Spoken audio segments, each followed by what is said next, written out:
വീട്ടിലെ നോമ്പ് തുറ രാവിലെ 9 മണിക്ക് ചാക്കും സഞ്ചി എടുത്തിട്ട് വീട്ടിൽ നിന്ന് ഇറങ്ങിയതാണ്. കൂടെ വാപ്പുള്ളതുകൊണ്ട് പിന്നെ കാര്യങ്ങളൊക്കെ മൂപ്പരങ്ങോട്ട് നോക്കിക്കോളും. കൂടെ അങ്ങോട്ട് പോയി കൊടുത്താൽ മതി. 5 പൈസന്റെ ചെലവില്ല. അവസാനിച്ചത് വൈകുന്നേരം 5 മണിക്ക് ജ്യൂസ് അടിക്കാനുള്ള ഇളനിപ്പിടിയിലാണ്. അതോടുകൂടി ഈ യാത്ര അങ്ങോട്ട് അവസാനിച്ച് എല്ലും കഴിഞ്ഞ് വീട്ടിൽ പോയിട്ട് ഒന്ന് റെസ്റ്റ് എടുക്കാൻ വിചാരിച്ചാല് അതിനും സമ്മതിക്കില്ല. ഇജ്ജാതി ചൊറിഞ്ഞതും പിടിച്ചതുമായ പണിയൊക്കെ നമ്മളെ തലയിൽ ഏൽപ്പിക്കും. എല്ലും നോക്കിയും കണ്ട് അമ്മായി സജീവമായിട്ട് തന്നെ അടുക്കളയിലുണ്ട്. ആദ്യം പോയത് പെണ്ണുങ്ങളടുത്തേക്കാണ്. ഓള് കോയിമുട്ടി ഉരുട്ടിട്ട് എന്തൊക്കെയോ കാട്ടിക്കൂട്ടുണ്ട്. പിന്നെ പോയത് പെങ്ങളടുത്തേക്കാണ്. പഴം കട്ട് ചെയ്തിട്ട് അയില് തേങ്ങ നിറയ്ക്കാണ്.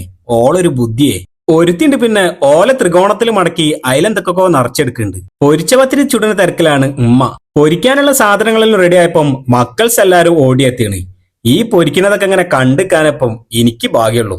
റമദാൻ മാസം നോ പൊരിക്കടി നോ ഷുഗർ ആയതുകൊണ്ട് തന്നെ ഇതൊക്കെ ഇങ്ങനെ കണ്ടിക്ക.